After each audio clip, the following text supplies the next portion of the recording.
You're listening to the Options Insider Radio Network, the home of the Options Podcast. For more quality options programs, visit theoptionsinsider.com or search for Options Insider Radio Network in your podcast provider of choice. Listeners can also access all of our programming through our mobile app available in the iTunes and Google Play stores. Select programs are also available via live stream at mixlr.com/options-insider. That's mixlr.com/options-insider. Don't forget to follow along with your favorite programs and submit your own questions for the hosts at twitter.com/options, stocktwits.com/options, facebook.com/theoptionsinsider, or via questions at theoptionsinsider.com.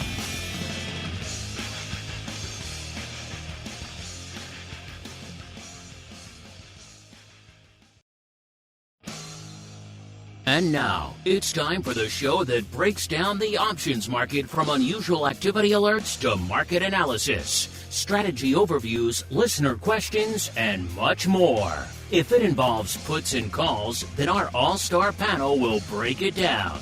It's time to hit the Option Block with your host, Mark Longo from the Options Insider Media Group, and co-hosts Uncle Mike Tosaw from St. Charles Wealth Management, along with Mark the Greasy Meatball Sebastian and Andrew the Rock Lobster Giovinazzi from OptionPit.com. If you trade options, you want to be smart about every decision. So why not choose the smartest platform for your trades?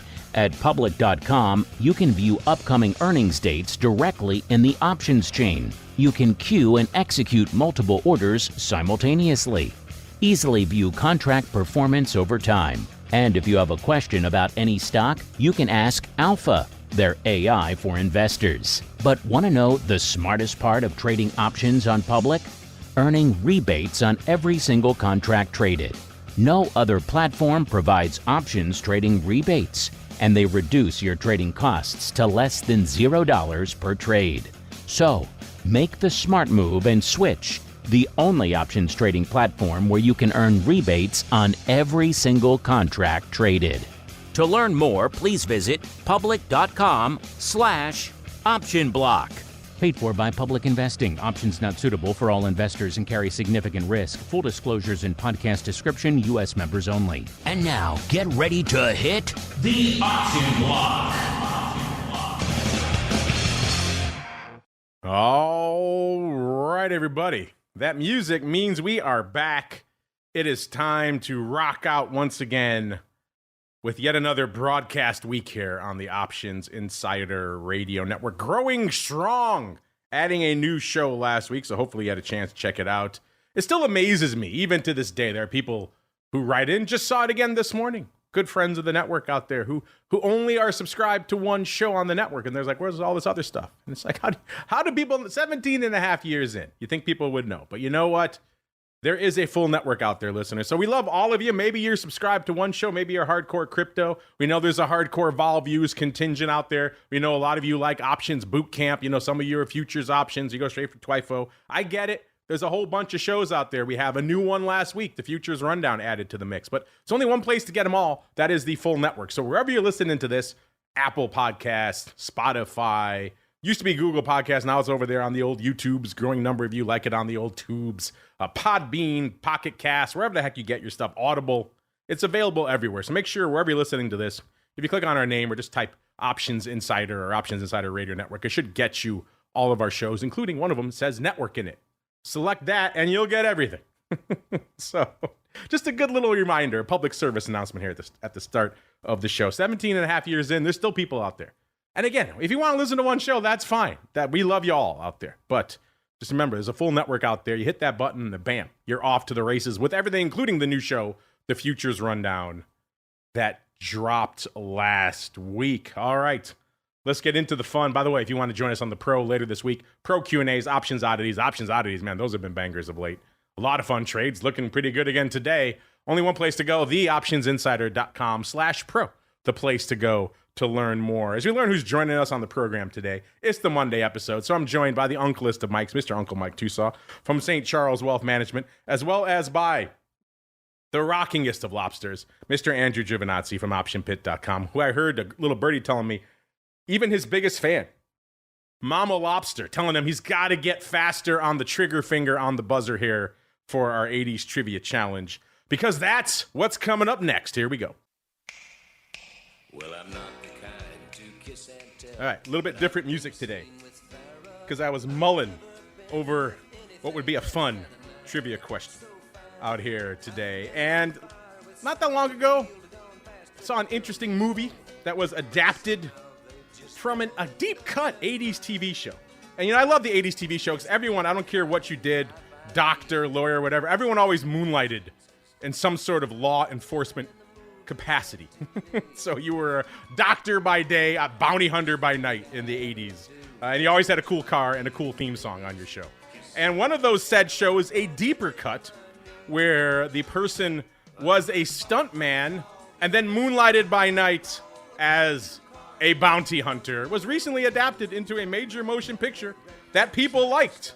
All right, we got to the Rock Lobster. We are playing the theme song from said show right now because it's just catchy and it's fun out there. All right, Mr. Rock Lobster. Mama Lobster told you to buzz in first. What you got for us?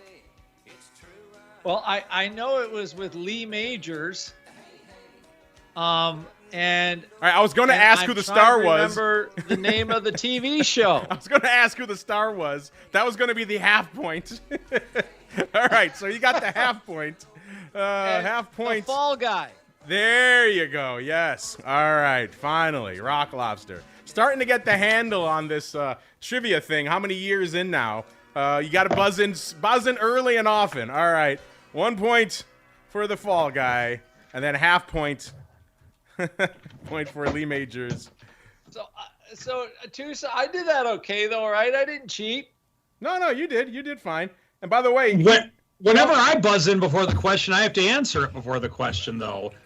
He did. He answered. Well, I pretty much gave him Lee Majors pretty fast. You did. You buzzed in at 12:06, and I even said it's documented in our chat. Now you have to answer the question without hearing the question. Umbrage. Oh, you know what? I just realized I hit the return. Oh, now you realize it. Oh. Yeah, I know, because I buzzed in again at 108. That's the one I saw. I saw the 1208 one, yes. But look, he buzzed in at 12:06. He did. You're correct. Yeah, no, this doesn't count. But, you know, look at Uncle Mike. This is the dark side of Uncle Mike, listeners. He is winning by a country mile. And rather than being the generous victor, he'd rather grind Andrew's face into the dust. I didn't even know I ever He just admitted it right there. See, I'm like Woody Hayes. Listen, I'm an honest person. It was an honest mistake, but I will take the L because I didn't hear No. You need the points. Otherwise, it's not even competitive. I didn't answer the question without hearing the buzz. We were talking before the show about maybe making the questions double or not. I didn't do that. Then they were worth 3 points today. Andrew gets 1.5 points. He is still in a distant second place, listeners. But you know what? After a showing like today, you know, he needs a little help sometimes. But at the end of the day, Mama Lobster will be happy, Mr. Rock Lobster. You buzzed in early and multiple times. So there you go. You did the Chicago. Buzz early, buzz often. And it works. He cheated. It works. Listen, I willfully said I he admitted he cheated, and Longo's still giving him the points. In his defense, he did say Lee Majors kind of right out of the gate. He struggled with the name. He has no defense. He cheated. He struggled with the name of the actual show, but he was on the right tip. He was on the right tip. Listeners, listen. The dark side of Uncle Mike. You think he's this, nice, happy-go-lucky guy, but, behind the scenes, if you mess with his trivia challenge, he will come for you. I'll tell you. I will abide by whatever the benevolent dictator says. I fully admit. It has been decreed by the benevolent dictator. 1.5 points for the Rock Lobster. But I did buzz again. You did. You buzzed twice. I don't even see a buzz for Tosaw. So if he buzzed in between there, he might have more of a leg to stand on. But now he's just taking umbrage for umbrage purposes. I'm taking umbrage for legitimate purposes. As we keep on rolling right on into the trading block. It's time to break down the latest topics, trades, and trends in the world of options. It's time for The Trading Block. All right, listeners, did you get that one? Did you know the Fall Guy? Fun little tune. It's really just an excuse to play that fun tune, which, by the way, was sung by Lee Majors. You don't see that too often. The star of the show actually singing his song. And I will say the movie I was surprised. I expected very little of it. And especially for such a deep cut 80s adaptation, and it was actually pretty fun. Even my son, who knows nothing about 80s, deep cut Fall Guy show, thought it was pretty fun. I mean, it's silly, obviously, but once you get past that, just from a pure, just fun sit down and have fun at the movies, it's not. And it actually is a good argument for practical, real stunts. The whole movie, really, at the end of the day, is kind of a veiled argument to get stunts into the Oscars. They even say it about 3 times on the movie. So, but you could watch that movie. You could certainly make an argument for it. But again, I digress. Fun movie. Fall Guy, kind of a fun show out there. We could have done more. Who else starred in it? But I think we got the major points. Did you moonlight as a bounty hunter or perhaps a private eye in the 80s? Seemed like everybody else did. Maybe it was your turn to do so as well. It's our turn to look at what's lighting up the markets. And after a pretty dark end to the week on Friday, a big sell-off. That's why Uncle Mike is so grumpy. We had our worst week in the S&P in forever. Now I'm starting to get it. All right. See the perma bull. He's grumpy because his S&P sold off, 4% last week, somewhere in that ballpark. Getting some of that back today, though, so he should be a happy camper. S&P up about 1 1/3%, about 75 handles right now, so well north of 5,400 and threatening 5,500 as we speak. So a good day for the bulls again. Maybe Uncle Mike will get a little bit of a shine of happiness again. The Dow up 1.5%, and our old pal, the NASDAQ, actually the laggard today, which is rare for them, up 1 1/3%. And also equally rare, small caps kind of being a bit of a laggard today. Only up 1% out there. But still, an interesting one out there. Looking good for some of the trades we were talking about on oddities on Friday. We'll get to more of that later this week out here.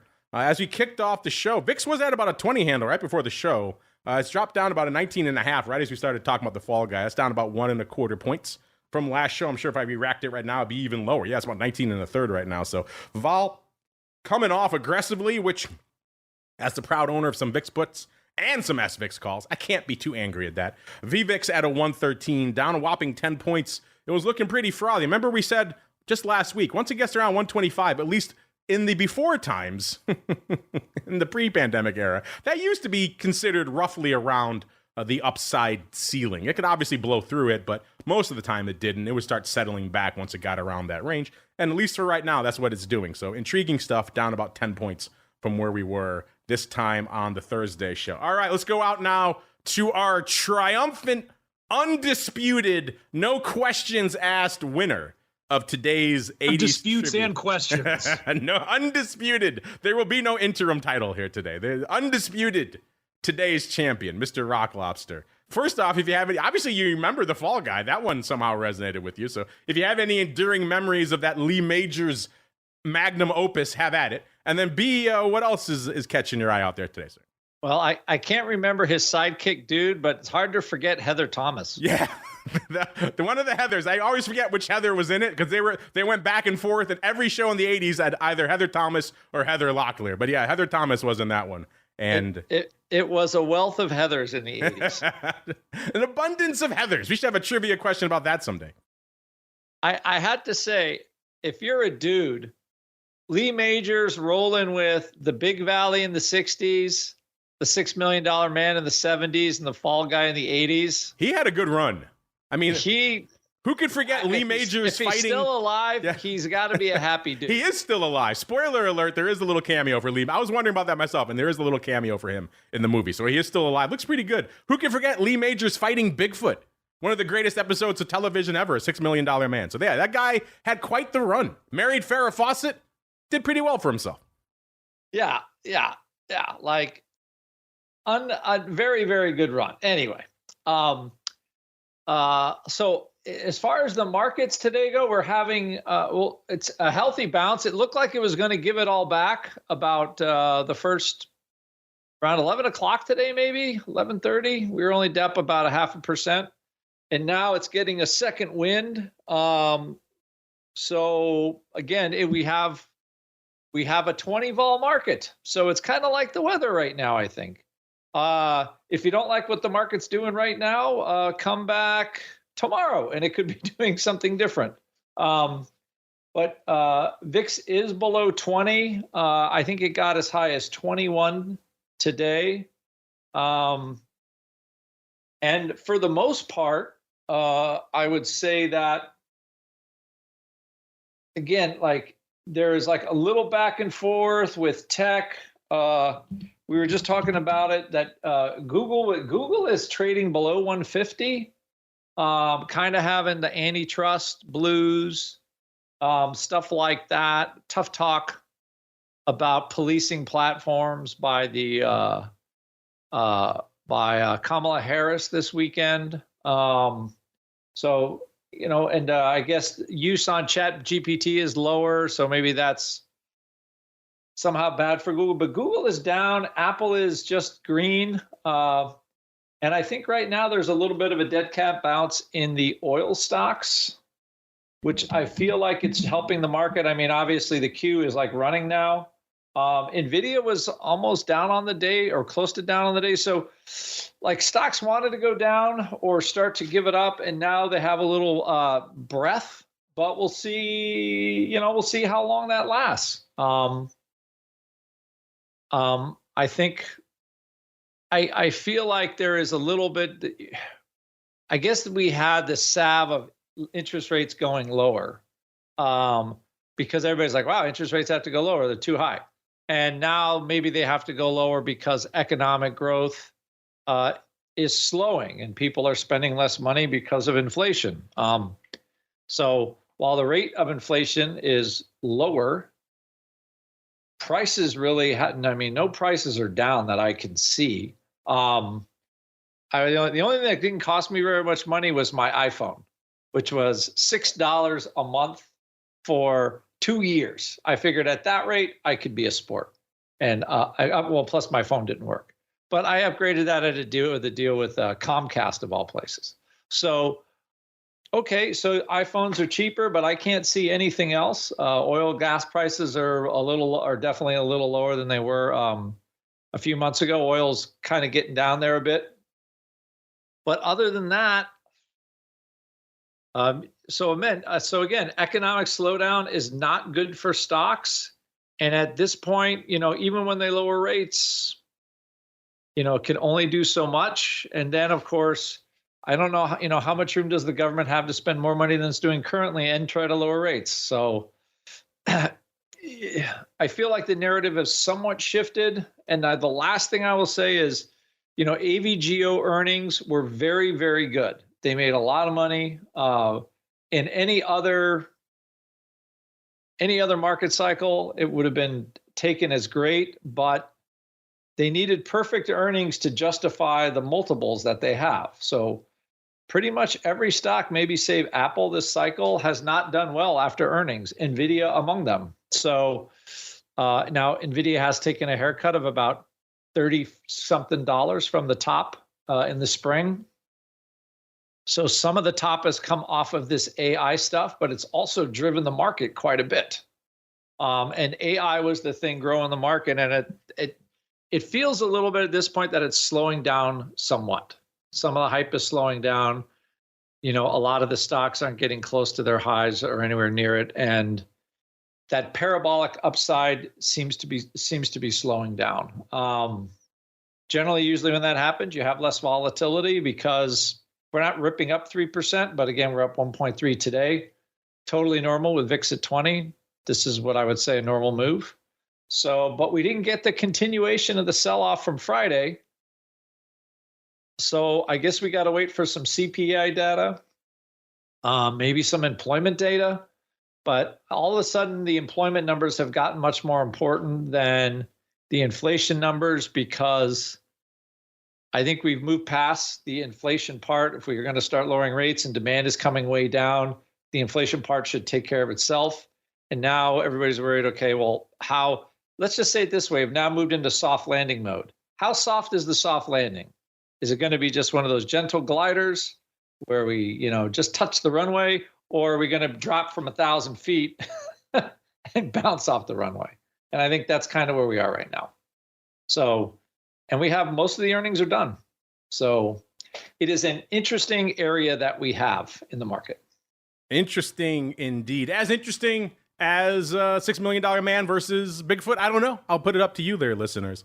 But let's see now. He's had a little bit of time. Maybe his coffee is finally starting to sink in. Maybe the fact that he still has a ridiculous, some might say, commanding lead in our 80s Trivia Challenge has sunk in for him. Maybe he's a little bit less grumpy. Let's go tiptoe into the hinterlands now of St. Charles and see if we can get the happy-go-lucky Uncle Mike back. Mr. Uncle Mike, sir. First off, you have any enduring memories of the Fall Guy TV show? Which Heather, Cam? That should be a fun flash poll. Which Heather did you prefer in the 80s? And then B, well, what's catching your eye out there in the markets today, sir? Oh, well, first off, I don't drink coffee, so maybe that's my problem. Okay, Mountain Dew, what's your caffeine choice? I don't do I try to avoid caffeine. I was actually a popaholic growing up, and so I realized how bad it was for me athletically, and so I just quit. Pop's no good. Try and stay away from that stuff. All natural, baby. That's why you're so angry. I get it now. I get it. Well, I mean, it's also like in terms of saying, oh, you have such a commanding lead. I mean, what's the deal here? We're in competition. We don't do participation trophies. I mean, it's like I think about the great football coach, Woody Hayes. And when he beat Michigan, he was ahead on Michigan. He coached for Ohio State, for those of you young people out there. And when he was ahead on Michigan by 50 points, he decided, after they scored a touchdown late in the game, he decides to go for 2.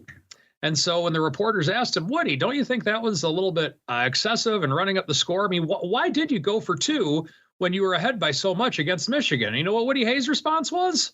He said he didn't have his coffee and he was grumpy. No, he said, because I couldn't go for 3. So if you want to be successful in both football and 80s trivia, you got to be competitive.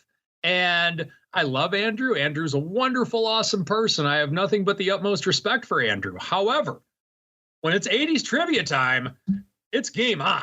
And that's just the way it goes. We're seeing it, listeners. You thought maybe a little bit of red on the screen would finally do it. It has unleashed the dark side of Uncle Mike, listeners. So enjoy it. Take it in. There you have go. at it, Uncle Mike. All right. Now, with that, let's shift to markets. We're 3% off of an all-time high right now. That all-time high was made less than 2 months ago. We had the scare of August, particularly August 5th was the low where we had the big move of the month, if you will, with the S&P down 4.5% pre-market. And we built back up from there. We peaked out. We couldn't quite hit the all-time high again over the course of the rally that pretty much ended roughly a week ago. And then we're down a little bit. And so just the thing to keep in perspective with everything is that if the market's making big moves, the market's going to have big pullbacks. And so the bullish side of me, which is typically the bigger side of me, is looking at this from the standpoint that we are close to all-time highs and we're continuing to stay close to all-time highs. If we can make new all-time highs, which we're 3% away, that's not really we're not that far from it, quite honestly. If we can start to make new all-time highs, then that's something that can be very beneficial to the market. However, my theme or my sentiment that I've had for 20 years pretty much, I'm long-term bullish, short-term cautious. I've said that for nearly 20 years now. And I do think it's important to be short-term cautious when markets are at these levels. As we're looking at this, we are 3% off of an all-time high. And when you look at the rally with which we have had over the course of the last year and a half, whatever way you want to look at it, we've come a long way. 2 years ago, the S&P was at under 3,500. And we've had a 2,000 point rally essentially over the course of the last 2 years. That's a big deal. And so when you have rallies like that, you need to make sure that you're making the right adjustments, that you're allocating things properly, and that you're not getting too stock heavy with where you are. And if you're not a bond person, if you're not a person who does anything with commodities or real estate or anything along those lines, you may want to consider buying some puts or doing something with which to make sure that your delta exposure doesn't get too high, based upon the fact that we are at all-time highs right now. Now, bonds today, they're up roughly, just looking at the 10-year, it's up slightly on the buying side of it. My beloved silver and gold up roughly about 1/3% in gold, and silver's up about 1.5%. We're still not near the highs of the year in silver, but we're definitely not near the lows. So we're kind of in the middle at this stage. And so we are still keeping a strong precious metals market. In terms of some individual names, I think Andrew had mentioned it as well. The first one that I'm going to on pretty much every day, we do have some exposure to it in some of our portfolios, but not a ton. We do have, of course, NVIDIA. That has been the bellwether of the market over the course of the last year. That is up roughly 3% on the day, so that's something. The other thing of note that I'm seeing that's lighting up my tape is JP Morgan, up $5 on the day, just under 3% in the move on the day. So we're getting some movement out of the bank stocks with things that are moving and shaking, if you will. And this is probably not necessarily what I would call a tech-driven rally. This is a little bit more broad-based today. The only thing that's really not going higher and looking at all the sector ETFs is, well, everything's going higher. So the one thing that I would say is the laggard, the healthcare sector and the consumer staples, just looking at the sector ETFs, they're up 0.8%. And so when your laggard is up 0.8% on the day, to me, that dictates that this is a fairly broad-based rally. It's not just the tech, it's not just the financials, it's across the board at this point. Now, is this kind of a dead cat bounce in the opposite way? Or I'm sorry, is this kind of a dead cat bounce from the downturn with which we had last week? Who knows? But in looking at this, buyers have come in, and when the market's gone down, buyers come in. And so that's what's been continuing to happen. So I think that with where we are right now in the marketplace, the news of interest rates coming down, I think that's already baked in. Market already has an idea of what's going to happen with that. And I feel that unless we have a surprise in interest rates, with where we are over the course of the next few weeks, no one's going to want to do anything crazy, because tomorrow night there will be a lot of craziness regardless of what side of the political aisles you're on. And there's going to be more craziness coming over the course of the next 2 months. And so I believe that the markets are probably just going to kind of channel over the course of the next couple months, unless something really, really crazy happens, which I don't see happening. So that's my take on things right now as we stand as the undisputed leader within the 80s trivia game. I'll have to pull up the totals, but the last time I looked, it was a sizable lead. What do you think, listeners? Do you think we should make all of the trivia challenges for the rest of the year? Should they be worth double points? Would that be fun? Would that be interesting to you? Does that make it more of a sporting chance for the Rock Lobster? I think Uncle Mike, he might just double his lead that much more. Or the Rock Lobster could listen to his mama's advice. Are we all about participation trophies here? So I'm guessing by your tone, then you're down for the double or nothing rest of the season. You can't handle those stakes, sir?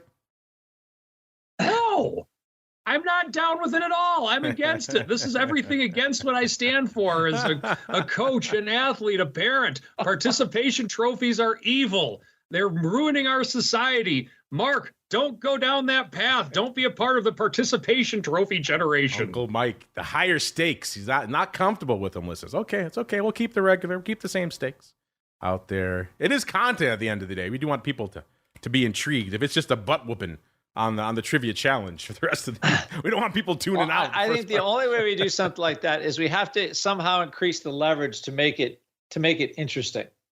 So there has to be a little give and take there somehow, some way.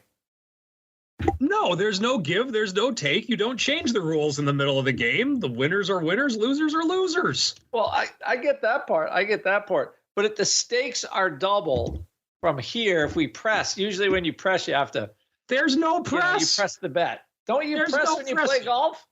No, there's no pressing in the PGA Tour. If Tiger Woods is down by 8 strokes, he doesn't go up and say, I'm going to press. That's not the way it goes.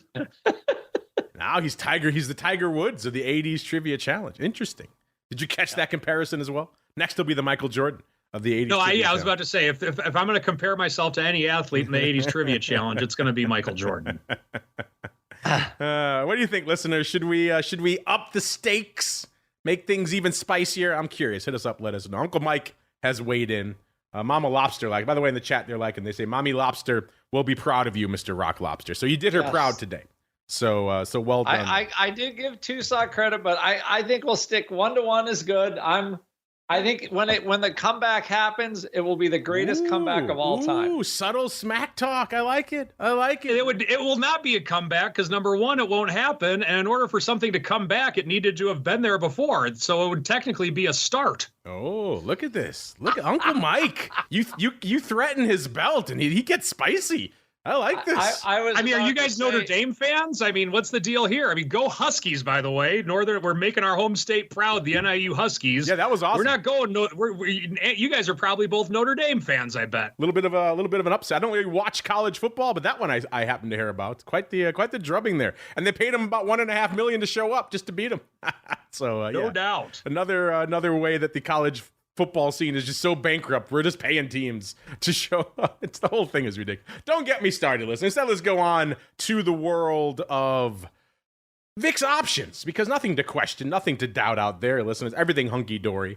If you're looking for an M handle, 1 million contracts on the tape, not going to be happening today. Exactly 400,000 right now, so kind of light. The ADV is 1.13 million, and it seems like the lion's share, the big dog right now is 75,000 of the OC21 puts.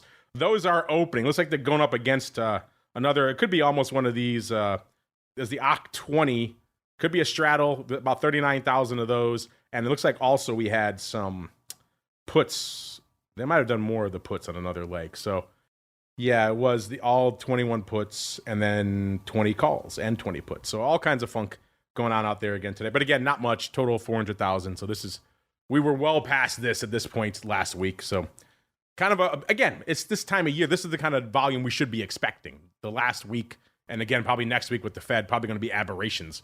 But interesting stuff. You heard the numbers. You talked about them last week on the show. August, a surprisingly robust month in 2023, really. This last August, 2024, we expected it to come in hot, but not as much as we expected because August of last year was so hot. SPY, though, looking pretty hot. 5 million contracts. Not as hot as Uncle Mike when you say we're going to up the stakes, but pretty hot nonetheless. 7.93 million. That's the ADV in SPY right now. The S, 1.75 million, so pretty much hanging out exactly where we expect it to be. S being the good little boy today. The ADV, 2.93 million out there. Small caps, 585, so kind of a light day for small caps out there as well. The ADV, 1.34 million. Doesn't seem like they're going to get there today, but anything could happen with small caps for the second half of the session. And the Qs, 2.5 million, so looking slightly heavy out there. The ADV, 3.8 million. Seems like it's on track to hit that. All right, now away we go to the top 10, listeners. I say it that way because number 10 is AVGO, a.k.a. Broadcom. It still cracks me up whenever I see that ticker in Broadcom. I don't think of Broadcom with that ticker. I know it's been that way since about 2016. But still, just kind of funny that AVGO is Broadcom. Nonetheless, about 139 3/4, 2 3/4 to the upside, 2%. And what does it cost you to break into the top 10 today? 215,000 contracts. Again, for this time of year, that's respectable. It's not, the hottest we've ever seen, but it's also not $1.50. So it's something to sink your teeth into out there. Number 9, Warner Brothers Discovery. We got a funky top 10 out there today. We're coming in to the tail end of earnings. Things are getting weird and interesting out there. When we got Warner Brothers Discovery, easier for me to say. Number 9, 262,000 contracts, 738, up about 16 cents or a little over 2%.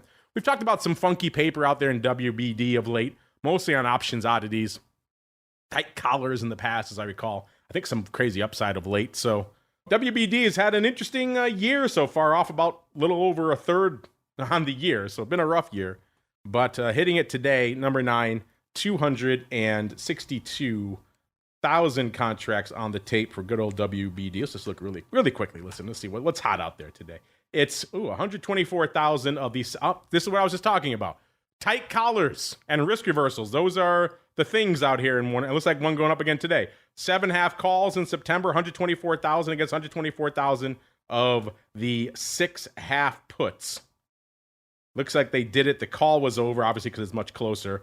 They probably, if passes prologue, it's a collar. So it looks like they did it for about a 16-cent credit. They paid 9 cents for the puts and sold the calls for 25 cents. So past his prologue, size collar is going up again in Warner Brothers Discovery number 9. Number 8, it's like we've been doing this unusual activity thing for a while or something, listeners. We know what's going up in these names. Number 8, it's the Amazonians, 265 on the tape, popping hard today, up 4 1/3 or 2.5%, trading 175 3/4. So being one of the names that is conspiring to lift the Dow. Behind it, we have number 7. We have Intel, 270,000 contracts, 19 1/4, up about 1/3 today, or nearly 2%. Good for 270,000 contracts. Intel kind of now a perennial top tenner.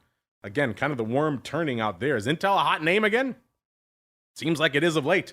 Number 7, 270,000 contracts. Number 6, another one that's been on was a perennial top tenner for a long time, then got kicked out by the most recent AI surge.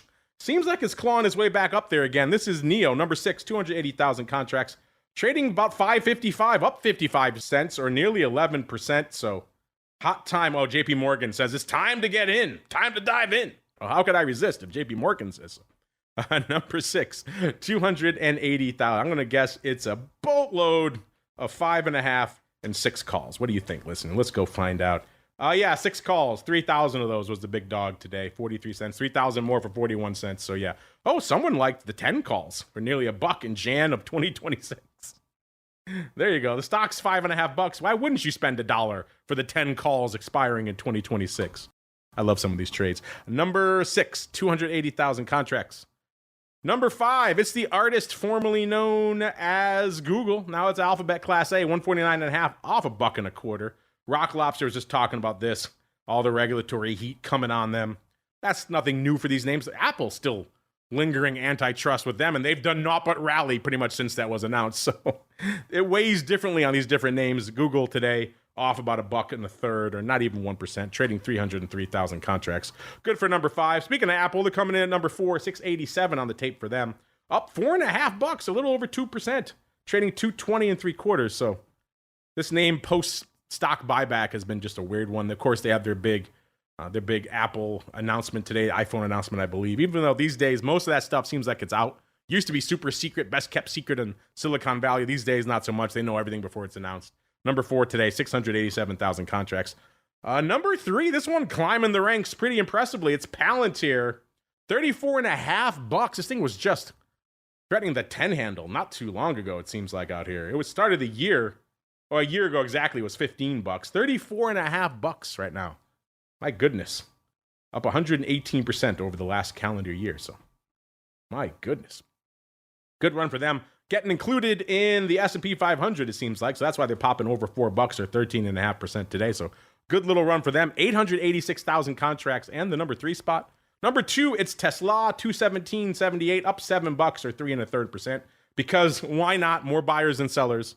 The day that ends in Y out there in Tesla. Good for number 2, 943,000 contracts. And the big dog today, getting some of its luster back, it's NVIDIA, 106, up $1.25 or 1.2%. Looking kind of light on the volume front. They're only 2.1 million contracts, which for NVIDIA is a bit of a rounding error. This name's done 5x that in the past, so not a heck of a lot on the tape. Also not a ton on the earnings docket. We got Oracle popping off after the bell today. You know when Oracle's coming around, and then everybody loves GameStop tomorrow. You know when these names start coming up that we're getting towards the tail end of the season. Adobe on Friday. Big Lots, they had some news this week. They're popping off on Thursday out there as well. Everyone's favorite, Vera Bradley. The Rock Lobster can't get enough of their floral prints. As we keep on rolling, let's go Oracle really quickly after the bell. 141.81 is where they were trading. They were pricing in exactly $10. In the past, they moved 10.29. So nothing exciting about that one at all. Same thing with GameStop, weirdly enough. Tomorrow after the bell, they were trading around $24 when we ran this report. They're pricing in $3.13. In the past, they moved $3.22. So almost exactly in line. That's no fun, listeners. Instead, let's go see if we can find some fun. It's time for the Odd Block. It's time to break down the most interesting, unusual, and downright questionable options activity that's been identified by theoptionsinsider.com. It's time for the Odd Block.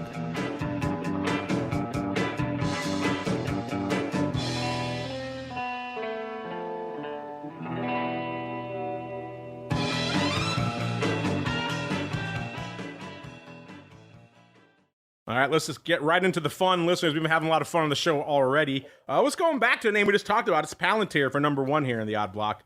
You know it. I just broke down the saga for you. You know where they're trading, 34 and a third, popping hard today, over 13%. And Mr. Rock Lobster seems like somebody thinks the game is afoot even more out here in Palantir. They're not fading this rally. They're saying, you know what? OC38s, how are they? And they got a market of 64 at 68. They said, done, we'll pay 68 cents. 5,962 times. At the time when they bought these calls, the stock was over $1 lower. The stock was 33.16, and that at the time seemed optimistic. That was a new 52-week high for the stock. And they said, you know what? We're taking all of these calls, and so far they're looking pretty good. Mr. Rock Lobster, OC38, 68 cents a Palantir. What say you? When you add these stocks to the S&P 500, it's And this is one of the companies that actually makes money off of AI. Like they're actually an AI company that makes money off of AI and doesn't really. It is not a spend source. like right now, when you think about it, Microsoft is buying a lot of chips, but is AI paying any bills for them yet? I own some of this stock. I think we talked about it on the show years ago, and we languished. I mean, I got put it at 16, and I got put some more shares at 10. I think you and I both rolled in and out of this one a little bit. But I thought this was one of the the AI early sort of talents. I was early, but right now I'm not complaining. But yeah, I don't think these are unreasonable calls, although I think this stock does not move as hard and fast as people think. So the out of the money calls, for me in general, writing puts and being put has been kind. Buying out of the money calls in general has, except for I think one or two times, my timing was not great. But I think this might. They're up money today. I'm okay. So I'm going to give them that. The day one test is pretty good. And there is some considerable volume on it. But in general, I would say, buying the 10% out of the money call in here is a lot harder road, especially at, multi-year highs. Yeah. It wasn't long ago I was getting run over selling the 8 puts. This name. So yeah, how the worm can turn out here in Palantir, listeners. As we keep on rolling, this is another newcomer. I think the Flowmaster will like this one. He's been all in on this sector. Core Civic, ticker symbol CXW. This is another one in the private prison sector that the Flowmaster's been all over lately on the Thursday episode. Not the most politically correct sector. I don't think it's going to make it into any ESG funds anytime soon.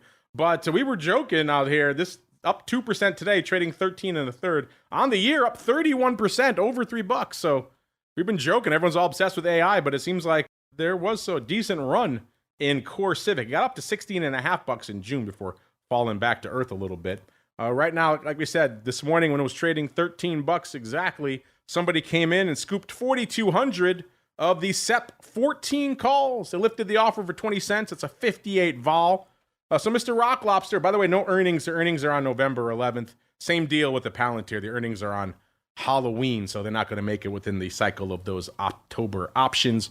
Mr. Rock Lobster, once again, people reaching for some upside in private prisons. What say you, sir? All I could say is this is very, very close.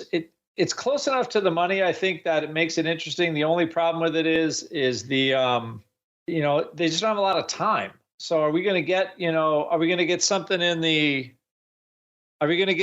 debate with some new privatization thing going on? I don't know. So I think I think at this point you have to be okay, maybe some of the debate, because it feels like it's a newsworthy kind of option buy in my view, but I could be wrong on that. But it does feel like a newsworthy option buy. This is definitely a politically hot sector, hot as in contentious, listeners. So maybe they are betting on a little bit of talk there on the debates. As we keep on rolling, speaking of talk, it is talking time. Has he calmed down? I guess we'll find out. It is time for the strategy block. It's time to dispense options wit, wisdom, and education. It's time for the Strategy Block. All right, Uncle Mike, if you can calm yourself down from the rage fest that you had earlier, sir. What's on your docket for the Strategy Block today? Oh, I don't know about any rage fests today. I don't understand what you're talking about. I'm a happy guy. I'm happy-go-lucky. I love life. Everything is awesome. Excuse me. Anyway, today what I want to go through is income. And with interest rates, possibly, I hate to say, likely interest rates are coming down because you never know. But with the look that interest rates are going to be coming down again, I don't see them going down to the point to where it's like you're getting 2.5% mortgages and things like that. But I don't see it staying where it's at the higher levels at this point. So I just want to be clear on that. I want to talk about how you should work to have a plan for if, and I want to emphasize the word if, interest rates do come down. What I mean by that is that if you wait until interest rates are lower to execute your plan, it's too late. You need to have a plan before you get in. One of the things that I like to say oftentimes is if you are a wrestler, one of the most difficult moves to get out of is a double chicken wing. I'm talking amateur wrestling, not professional. That's a whole nother story. But as an amateur wrestler, it's very difficult to get out of a double chicken wing. However, I can tell you the best guaranteed way to get out of it, no matter what, and there's not a wrestling coach on planet Earth that would disagree with me on this one. That way is to not get into it in the first place. So my point is that if you want to be prepared for interest rates going down, what are some things with which you can look at? Well, number one, you could buy bonds now because if interest rates do indeed go down, the value of bonds will go higher. But another thing to look to when you are looking for income, per se, is our old friend, the covered call. And so on the covered call, there's ways with which you can create income-producing assets. Now, does that mean you should sell stocks and go all covered calls? Absolutely not. Does that mean you should not be in bonds and just trade covered calls? No, not at all. If you're looking for income in some way, shape, or form, covered calls can be a way with which to do it. Now, should you do it on the index? Should you do it on individual stocks? Well, that's your decision as an investor as to what makes the most sense for you. What we try and do for people, for our clients, is we like to sell covered calls on individual names. We like to sell them on names with which they would also pay a dividend. And so hence our name for one of our trademark portfolios, the triple income. And so by doing that, we have the ability to own quality stocks, or what we deem as quality stocks, and still collect a little bit of an income on them. Now, does that mean that we're better off doing covered calls versus just owning the stock? Well, sometimes yes, sometimes no. But when you're looking for an income-based strategy and you feel that maybe bonds have had their day and maybe stocks have had their day too, who knows, and we want to sell some covered calls, there's always stocks out there that go up somewhere, somehow, some way, shape, or form. And so even in a down market, if you're in what I would refer to as maybe boring stocks or maybe even a different asset class, selling premiums a way with which you can get income. I think it's very important to have that understanding, and I'll be talking more about on my webinar this week on the 12th. That is my strategy block for today. All right, listeners, now it's time for us to go around the block. It's time to tell you what we'll be watching on our trading screens until the next episode. It's time for Around the Block. All right, listeners, let's see what's popping off in Around the Block. And by the way, talking about rate cuts, our question right now of the week just went live right before the show. Everyone's debating what the Fed should do next week if they cut 1/4 point. What do you think is going to happen to the markets? Are we going to see a strong rally? People like, finally, we got the rate cut we've wanted for a couple of years now. Not enough of a cut, so it's going to be a big sell-off out there. Is it going to be, meh, not a heck of a lot? Or the infamous other? Mr. Rock Lobster, we'll start with you. 1/4 point next week. what happens to the markets? And then B, what are you keeping an eye on till our next show? Wow, quarter of a point next week. Interesting. I think we're just going to be kind of a little up and down floppy until then, to be quite honest. So I think this volatility, 1820 vol continues. So, and then we have CPI, PPI this week, which could help tell the tale somewhat, to be quite honest. So those are the two biggies I see. We don't really have any earnings. And I guess lastly, Apple is launching the iPhone 16, but I bought my one phone every 7 years and I'm quite happy. So they won't be getting any money out of me. No money for you. You're set. You got your phone that fits right into the pocket of your flannel shirt. You're good to go. Mr. Uncle Mike, do you think if they cut a quarter of a point next week, are we going to see a strong rally, a big sell-off, kind of meh, or something else? And then B, what are you keeping an eye on for the rest of the week? Well, I think that if they do cut a quarter point, I'm predicting a meh on that, because that seems to be kind of the talk. If it's a surprise in one way, shape, or form, then I'll predict bonkers. I don't know which way the bonkers will go, but I will predict bonkers one way or another if it's either no cut or a half a point. In terms of Apple getting Andrew's money, Apple always finds a way to get your money, even if you don't think they are. They're Apple. They're like the government at this point in time. In terms of what I'm watching before our show on Thursday, wanting to see if we can make a run at the all-time highs again.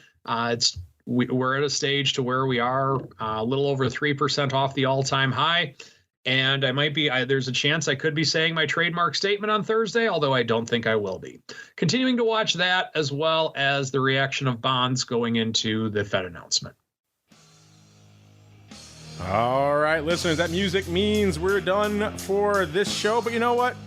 Not done on the network, not by a long shot. We'll be back in a little bit with the crypto rundown. Mr. Greg Magadini will be joining us from Amber Data to talk about all the vol and action and skew we've seen of late in the crypto markets. Spoiler alert, it's been a lot, so should be a fun time out there. If you're listening in the Pro Hangout, we'll be back in a bit. If you're listening after the fact, just hit next on your device of choice. Unless, of course, you just subscribe to the option block, in which case you won't get it. So make sure wherever you're listening, you subscribe to the full network. That'll get you everything and the whole kit and caboodle. And of course, if you want to be back later this week for pro Q&As as well as options oddities, you know where to go. theoptionsinsider.com/pro. And Mr. Uncle Mike, where should they go for more Uncle Mike goodness or perhaps umbrage? Follow me on Twitter at Mike Tosaw, Tosaw, or check out my website, stcharleswealth.com. Would love to have a conversation with any of our listeners, even if they are a participation trophy kind of person. I love all you guys. There you go. Subtle shots fired. Give him your what for, your feedback over there at stcharleswealth.com. And Mr. Rock Lobster, where should they go if they want more Rock Lobster goodness? Optionpit.com. You get 10% off anything you hear of the show. Products doing well this year. And if you want to learn how to trade these volatile markets, heck, we trade volatility. So what the heck? Come on over. Optionpit.com. There you go. Optionpit.com. I just realized I forgot to pay off our poll. Right now, in the first hour of voting, it's kind of all over the place, but we have a tie right now between not enough cut, so it's going to be a big sell-off next week if they cut a quarter of a point, and kind of the meh, not much also. Both of them at 40% right now. And then only 20% saying it's finally we got a rate cut. It's going to be a strong rally. No votes for other. I expect all that to change as this poll goes on during the week and continues to engage with you folks out there. You can find it, of course, at Options is the place to go. Got to get on out of here. Oh, by the way, before we go, make sure you check out our friends over there at Public if you want to learn more about all their goodness they have cooking on. Brand new URL for them, so you could let them know you're a fan of the show. Public.com/optionblock is the place to go. So we always say, hey, kick the tires and light the fires. Feel free to do so. And you know what? The best way to let them know you are listening to this show is by going to public.com/optionblock. Then they see, hey, we like it. They're already renewed throughout the rest of the year, listeners. They're loving it. They're loving hearing from you folks out there. They're loving the feedback they're getting and the people kicking the tires and lighting the fires on the program and indeed on their platform. So keep that love fest going. Public.com crypto.com/option block. A great way to support the show. We'll see you back here for the Crypto Rundown. Tomorrow for Pro Q&A Goodness. Wednesday for Options Boot Camp. And the newest baby on the block there, the newest show to the network, the Futures Rundown. And then we're back again on Thursday, another episode of the Option Block. Stay safe out there. If you trade options, you want to be smart about every decision. So why not choose the smartest platform for your trades? At public.com, you can view upcoming earnings dates directly in the options chain. You can queue and execute multiple orders simultaneously.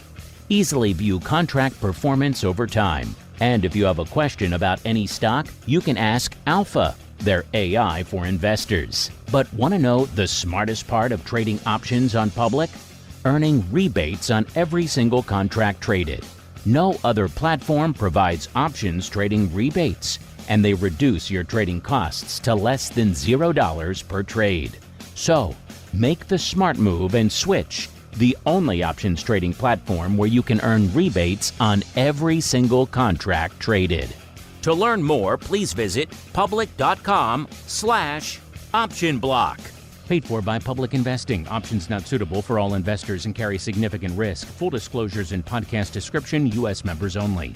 You're listening to the Options Insider Radio Network, the home of the Options Podcast. For more quality options programs, visit theoptionsinsider.com or search for Options Insider Radio Network in your podcast provider of choice. Listeners can also access all of our programming through our mobile app available in the iTunes and Google Play stores. Select programs are also available via live stream at mixlr.com/options-insider. That's mixlr.com/options-insider. Don't forget to follow along with your favorite programs and submit your own questions for the hosts at twitter.com/options, stocktwits.com/options, facebook.com/theoptionsinsider, or via questions at theoptionsinsider.com.